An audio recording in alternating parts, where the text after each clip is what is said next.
Oi, gente! Mais uma vez aqui para a nossa aula de língua portuguesa, hoje praticando. Na aula de hoje nós vamos praticar, vamos exercitar, né, os nossos conhecimentos sobre o assunto da última aula. E qual foi esse assunto? Tá aí, ó, na tela para vocês, figuras de linguagem. Nós trabalhamos esse conteúdo na última aula e hoje nós vamos praticar. Então a dinâmica desse momento será assim, vocês terão a questão, um tempo para responder, ler e responder a questão, e na sequência eu retorno para corrigir com vocês e verificar as respostas, tá bom? A dinâmica será desse modo hoje, ok? Vamos começar? Vamos à nossa primeira questão, colocando aí na tela para vocês. Essa questão vocês vão ter um tempo agora para responder e daqui a pouco eu retorno, tá bom? Até mais!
Muito bem, voltamos agora para a correção. Vamos corrigir a nossa primeira questão. Então vamos lá? O nosso texto, lembrando que esse texto ele vai servir para a questão 1 e 2, certo? Então, o dia em que eu enfrentei 2 ladrões.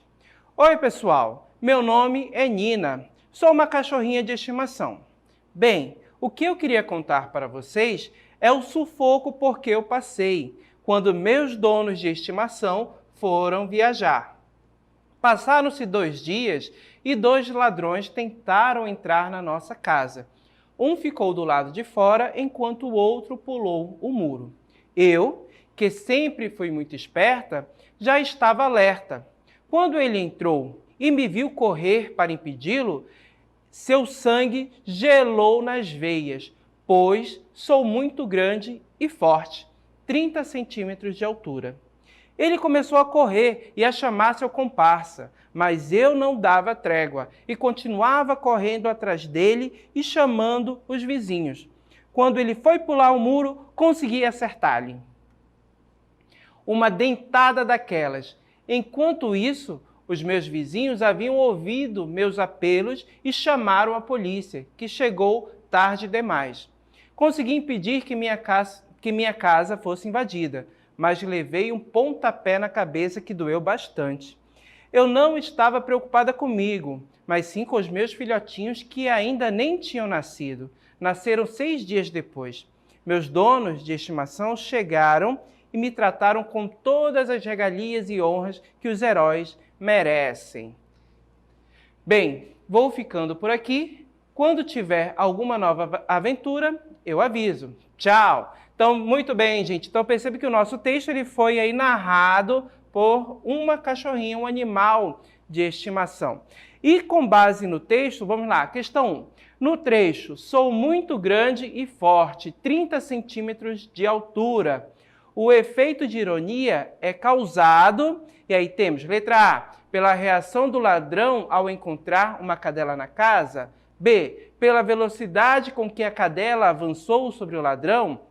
C, pelo contraste entre o tamanho da cadela e sua caracterização. Ou letra D, pelo número de dias decorridos até os ladrões aparecerem. Muito bem, pessoal, lembrem que a figura de linguagem que nós estamos procurando é a ironia, certo? Então, a ironia em que trecho, né? No caso, qual o efeito de ironia, né? Como ele é causado? Então, perceba que a resposta correta aqui é a letra C. Por quê? Lembrem, a ironia é quando eu utilizo uma determinada palavra, não é? Com determinada intenção, porém eu quero afirmar algo contrário. Observem aqui, a nossa personagem diz que ela é muito grande e forte. E entre os parênteses, olha só, 30 centímetros de altura. Pessoal, ela é muito pequena, porém ela se acha imensa, não é? E forte. Então o efeito de ironia está exatamente nesse contraste entre o tamanho da nossa personagem e a sua caracterização na realidade. Ok? Vamos à próxima questão. Lembrando que o texto que nós utilizamos para essa questão 1 será o mesmo utilizado para a questão 2. Ok? Vamos lá, com vocês agora.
Muito bem, voltamos agora para responder a nossa segunda questão. Já lemos o texto, certo? Então vamos observar a questão agora.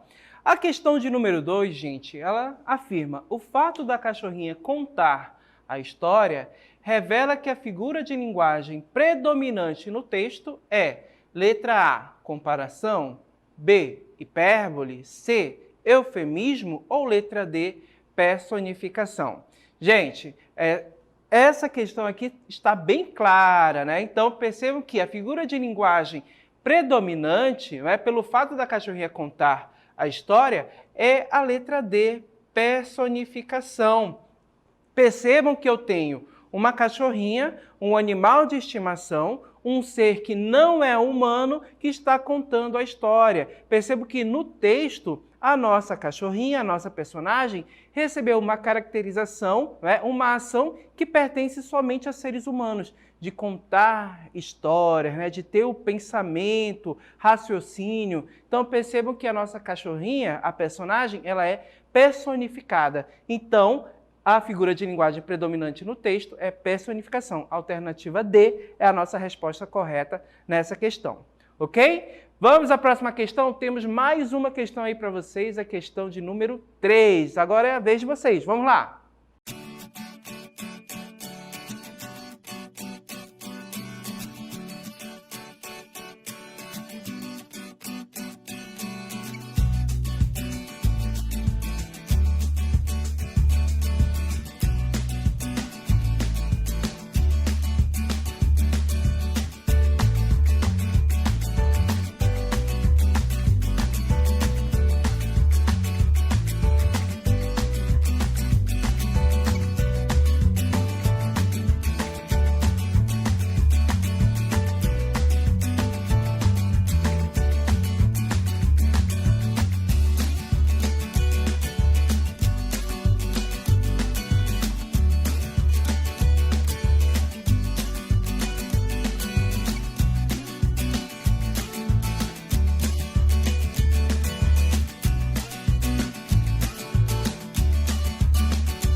Muito bem, gente. Vamos responder agora a questão 3?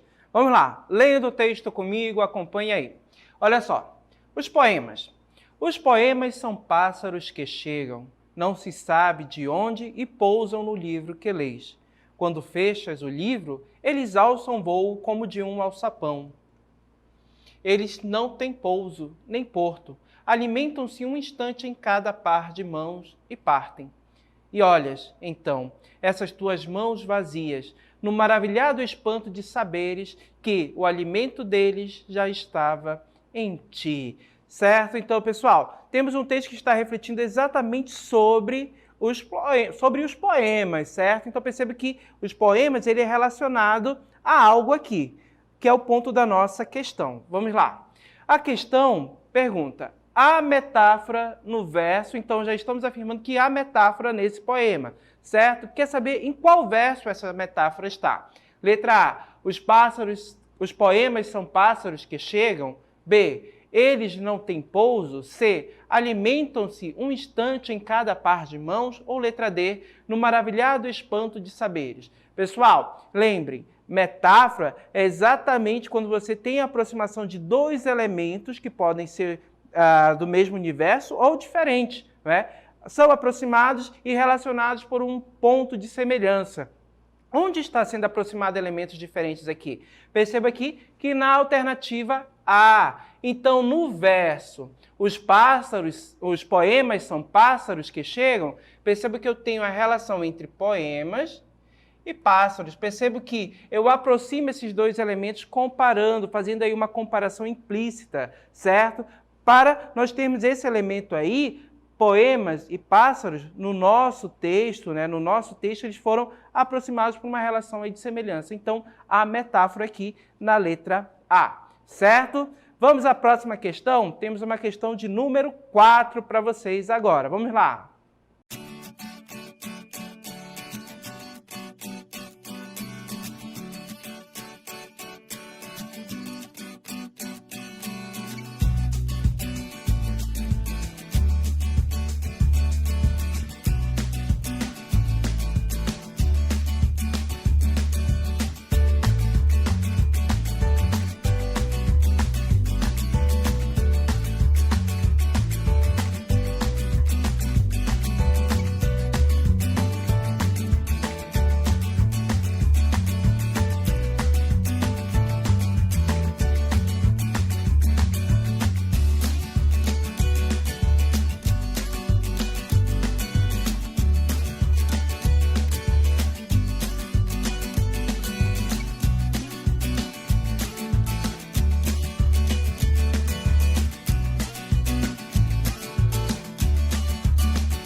Muito bem, voltamos para responder a nossa quarta e última questão de hoje, tá bom? Então vamos lá, vamos ao nosso texto. Então no texto que eu trago para vocês aí, dessa questão, é uma música. E o nome dessa música é Exagerado. Vamos aos versos? Amor da minha vida, daqui até a eternidade. Nossos destinos foram traçados na maternidade. Paixão cruel, desenfreada, te trago 1000 rosas roubadas para desculpar minhas mentiras, minhas mancadas. Então, gente, com base nesse texto, vamos lá à nossa questão. Olha só, a questão 4 ela vai perguntar, no verso, te trago 1000 rosas roubadas. Letra A, comparação. B, hipérbole. C, eufemismo. Ou D, personificação. Então vamos relembrar cada uma dessas figuras de linguagem rapidinho? Então percebam, a comparação, letra A, você vai ter exatamente a aproximação de dois elementos, assim como a metáfora. Porém, qual será a diferença entre metáfora e comparação? Perceba que a comparação ela vai fazer uso de elementos no caso, comparativos. Como, igual, a, não é? Principalmente como. Então perceba que no nosso verso aí, há uma comparação. Te trago 1000 rosas roubadas? Não, não há uma comparação. Então, podemos descartar a letra A. Letra B, hipérbole. Então, lembrem, hipérbole é exatamente a figura de linguagem que vai buscar um exagero, vai procurar exagerar algo com uma intenção aí de dar mais expressividade, enfatizar determinada ideia, certo? Então, quando você tem aquelas ideias, por exemplo, chorei um rio inteiro. Olha aí, chorei um rio inteiro. Pessoal, alguém aqui na sua vida já chorou um rio de lágrimas, por exemplo, como o rio Amazonas? Observem, é um exagero. Então, a hipérbole é exatamente essa ideia. Quando você utiliza um enunciado, você utiliza termos que trazem essa ideia de exagero. E quando a gente observa no nosso verso, te trago 1000 rosas roubadas. Né? Ele diz até, te trago 1000 rosas roubadas, olha só, para desculpar minhas mentiras, minhas mancadas. Então perceba que o eu lírico aí está querendo se desculpar, não é? Desse amor, né? Ele fez algo errado, então ele quer se redimir, então ele traz 1000 rosas roubadas. Porém, a gente percebe logo que ele está exagerando. Então, como temos um exagero, né? Então te trago 1000 rosas roubadas, na realidade nós temos aí a figura de linguagem hipérbole. Então, nossa resposta é a letra B, certo? Eufemismo vocês já conhecem, quando a gente utiliza um termo que vai suavizar uma ideia. Por exemplo, a ideia de morte, né? Quando você utiliza uma outra palavra para suavizar essa ideia. Fulana passou dessa para melhor, fulana foi carregada pelos anjos. Não é? Essa ideia de suavização de termos que poderiam soar grosseiros. E personificação a gente já viu lá no texto da nossa cachorrinha, né? Quando nós atribuímos características humanas a seres que não são humanos, como por exemplo a nossa cachorrinha que falava, pensava, certo? Então na quarta questão, resposta correta, letra B. Ok? Esse foi o nosso Praticando de hoje, vários exercícios sobre a nossa última aula, o assunto da nossa última aula, e teremos muito mais ao longo desse ano, tá bom? Um forte abraço a todos e até a próxima!